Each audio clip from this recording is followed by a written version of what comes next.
Hey, I'm Bailey Anderson. And I'm Megan Brandt. Don't touch that remote because it's time for the newest edition of Wctv, covering the North Central Conference Art Show, Dance Marathon, and the boys and girls soccer teams.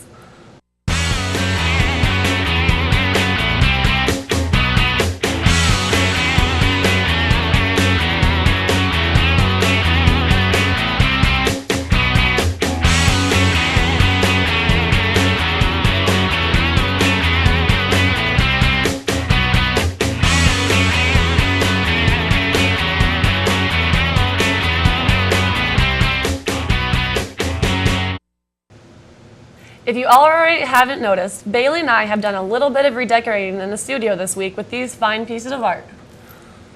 These are just a few of the pieces that were taken to the North Central Conference Art Show early last week in Fort Dodge. Since the art show started in 1989, Webster City students have been fierce competitors, and this year was no exception. This past Tuesday, April 1st, for the 19th time, WCHS got to compete in the prestigious North Central Conference Art Show. Each year, one school is selected from the North Central Conference to host the annual art show. Webster City was the first to host this art show way back in 1985. This year, St. Edmunds High School hosted the show at the Iowa Central Community College in Fort Dodge. Each school was assigned to bring 15 pieces of art, from paintings to drawings to raku pottery. This year's selection was intense, with over 50 pieces to choose from. How do you choose the art that is selected for the conference art show? Good question. Mr. McCormick and I keep a list throughout the year in all the classes of what we think might be a piece that might be good. Or we might just see something somebody does at random that we think might be good. And so we put a list together and have the students bring all their work in. This year there were about 50 pieces that we had them bring in. And then he and I spend a couple hours after school, we discuss every piece, and we pick the 15 pieces that we think have the most merit, the ones that deserve to go. That's how we choose them. While at the show, the students got to learn from professionals in the art field, explore the gallery with the other school's artwork, eat a tasty lunch, and watch the awards ceremony. For the past 8 years, WCHS has had a student take home one of the judges' major awards. The major awards are Best Overall, Best Two-Dimensional, and Best Three-Dimensional. Along with these major awards, the judges select one piece from each school that is their favorite, called the Judges Award. The Judges Award this year was given to Tressa Mines for her painting. How do you feel about winning the Judges' Choice Award? I feel really excited. I haven't really won anything before, and this is the first show that I've ever been to, and so it's really cool that I won something.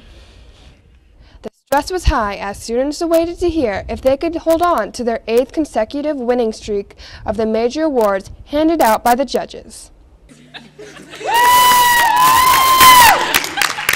How do you feel about winning Best Overall?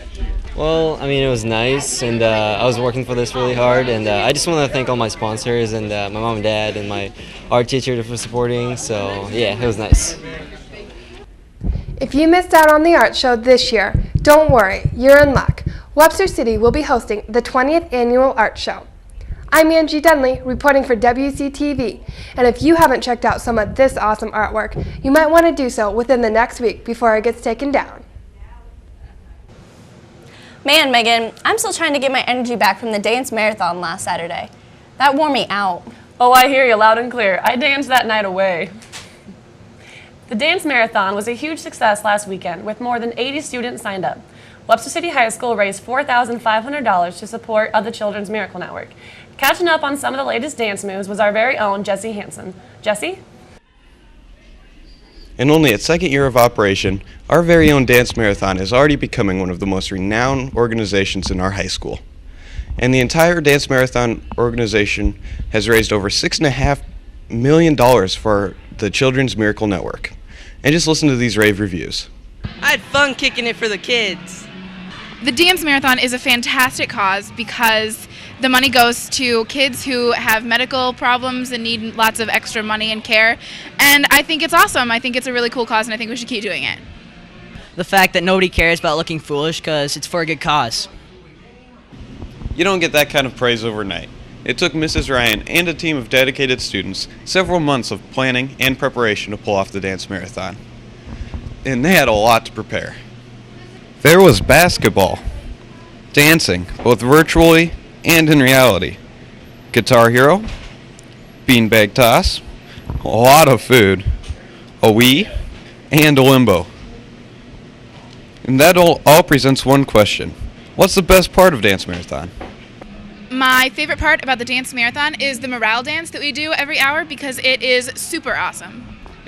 Kung Fu fighting. It is, after all about the kids.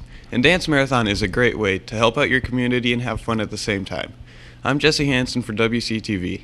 Please don't tell Mrs. Ryan I'm sitting down.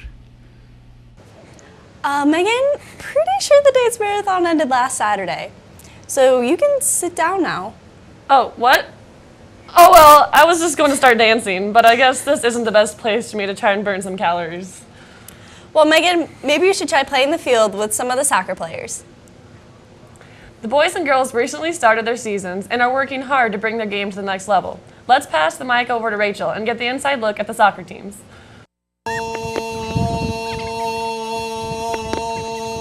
It looks like the Webster City soccer program is already on its way to scoring this year. The girls team has only been around for 4 short years, but they're already improving immensely. The boys team has only been around for a few short years also, and they're already working their way into the record books. It looks like the boys coach and players can let us in on a few of their tips for this soccer season.